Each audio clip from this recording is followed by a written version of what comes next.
আজি আমি ইয়াত সংবাদমেল আয়োজন কৰিছো উজনি অসমৰ চৰাইদেউ জিলাৰ নাজিৰাৰ মৈদামত নামনি অসমৰ পৰা একাংশ শ্ৰমজীৱী লেবাৰসকলে গৈ তাত প্ৰায় ৩-৪ বছৰ ধৰি আপোনাৰ ৰাজমিস্ত্ৰীৰ কাম কৰি আছিল আৰু সেই কাম কৰাৰ ফলত অসমৰ যি সাম্প্ৰদায়িক বাতাবৰণৰ ৰং লৈ একাংশই সাম্প্ৰদায়িক ৰূপ দিয়াৰ যি ভয়াৱহ সৃষ্টি কৰিছিল তাৰ আজি গোটেই কাহিনীখন লৈ আমি এখন সংবাদমেল আয়োজন কৰিছো।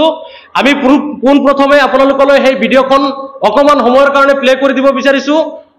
অসমৰ ডিজিটেল মাধ্যমৰ এখন সংবাদ মাধ্যম ডবকা লাইভ, সেইখন লাইভত পোনপ্ৰথমবাৰৰ বাবে 2024 চনৰ 25 আগষ্ট তাৰিখে সম্প্ৰচাৰণ হৈছিল আৰু সেই আটাই ভুক্তভোগী কেইজনৰ 9জন ভুক্তভোগী আমাৰ সৈতে এই মুহূৰ্তত উপস্থিত আছে। বাকি 6 গৰাকী গোৱালপাৰা জিলাৰ লক্ষীপুৰ গাঁৱৰ হয়। ইতিমধ্যে আপোনালোকলৈ আমি ভিডিঅ'খন প্লে কৰিছো।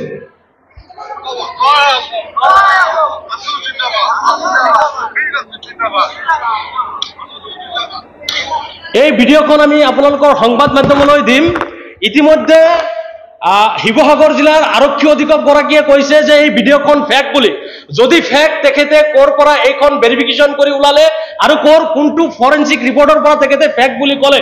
ইতিমধ্যে নামনি অসমৰ একাংশ লোকে উজনি অসম বা ভাৰতবৰ্ষৰ যিকোনো ৰাজ্যত গৈ তেখেতসকলে ভাৰতবৰ্ষৰ যি ফাণ্ডামেণ্টেল ৰাইটছ আছে আৰু তাতে কনষ্টিটিউশ্যন অফ ইণ্ডিয়াৰ তাত আৰ্টিকল 21ত দিয়া আছে যে ৰাইট টু লিভ, জীয়াই থকাৰ যি অধিকাৰ, আৰু তাৰ কাৰণে তেখেতসকলে কৰ্মক্ষেত্ৰত অসম বা ভাৰতবৰ্ষৰ বিভিন্ন প্ৰান্তত গৈ তেখেতসকলে কৰ্ম কৰিব পাৰে।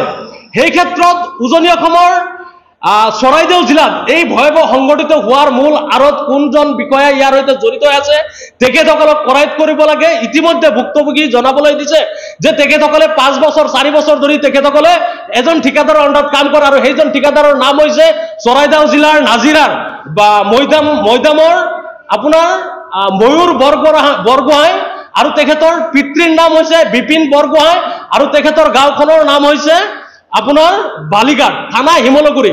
ৰাতি 11 বজাত তেখেতসকলৰ ৰুমৰ পৰা ওলাই লৈ যি নিৰ্মমভাৱে অত্যাচাৰ চলাইছে এই অত্যাচাৰক আমি গৰিহণা দিছো।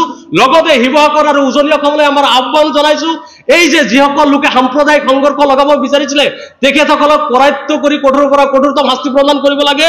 আমি ইতিমধ্যে আৰক্ষীক বৰপেটা জিলা আৰক্ষী অধীক্ষকক এখন FIR দাখিল কৰিছো ভুক্তভোগীসকলৰ ফালৰ পৰা। তাতে আমি স্পষ্টকৈ ভিডিঅ'খন দিছো আৰু ভুক্তভোগীসকলে যি তেজেৰে তেখেতসকলক যি ধৰণে পিটা হৈছিলে, আপোনাৰ 15 গৰাকী লেবাৰ শ্ৰমিকক যি ধৰণে কঠোৰতম শাস্তি দিছে এয়া নিন্দনীয় আৰু দুৰ্ভাগ্যজনক। তেজেৰে তেখেতসকলৰ পিঠ আৰু তেখেতসকলৰ গাৰ কাপোৰখিনি তেজেৰে ভৰি পৰিছে। গতিকে সেই ভিডিঅ'খিনি আমি আপোনালোকলৈ আগবঢ়াম। আটাইকেইজন ভুক্তভোগী ইয়াত উপস্থিত আছে।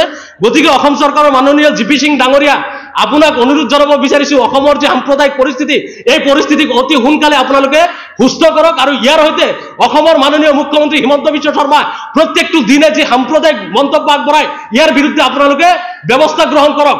কাৰণ ভাৰতবৰ্ষৰ সংবিধানে দিছে যে কনষ্টিটিউশ্যন সেকশন 298 ভাৰতীয় ন্যায় সংহিতাৰ ভিতৰত 196 under 1 and 197 under 1 subsection head speech দিয়াৰ ক্ষেত্ৰত যদি কোনোবা ব্যক্তিয়ে যে ৰিলিজিয়াছ কোনো ধৰণৰ অপ্ৰীতিকৰ বক্তব্য দিয়ে তেতিয়াহ'লে ভাৰতীয় সংবিধান অনুযায়ী সেইজন ব্যক্তিক কৰায়ত্ব কৰি কঠোৰতম শাস্তি দিব পাৰে। সেই ক্ষেত্ৰত দেখিছো অসমৰ মুখ্যমন্ত্ৰী প্ৰত্যেকটো দিনে সাম্প্ৰদায়িক মিয়া মুছলমানসকলৰ বিৰুদ্ধে, সংখ্যালঘু লোকসকলৰ বিৰুদ্ধে অনাবৰতে তেখেতসকলে মন্তব্য আগবঢ়াইছে। এই ক্ষেত্ৰত অসমৰ মাননীয় মুখ্যমন্ত্ৰী হিমন্ত বিশ্ব শৰ্মা ডাঙৰীয়াক, মাননীয় GP সিং ডাঙৰীয়াক আমি দাবী জনাইছো তেখেতসকলক উজনি অসমৰ যি একাংশ বিষয়ববীসকলে সাম্প্ৰদায়িক সংঘৰ্ষ লগাবলৈ চেষ্টা কৰিছে অতি সোনকালে আইনৰ আওতাত আনি তেখেতসকলক এই পৰিস্থিতি কণ্ট্ৰল কৰিবলৈ চেষ্টা কৰক।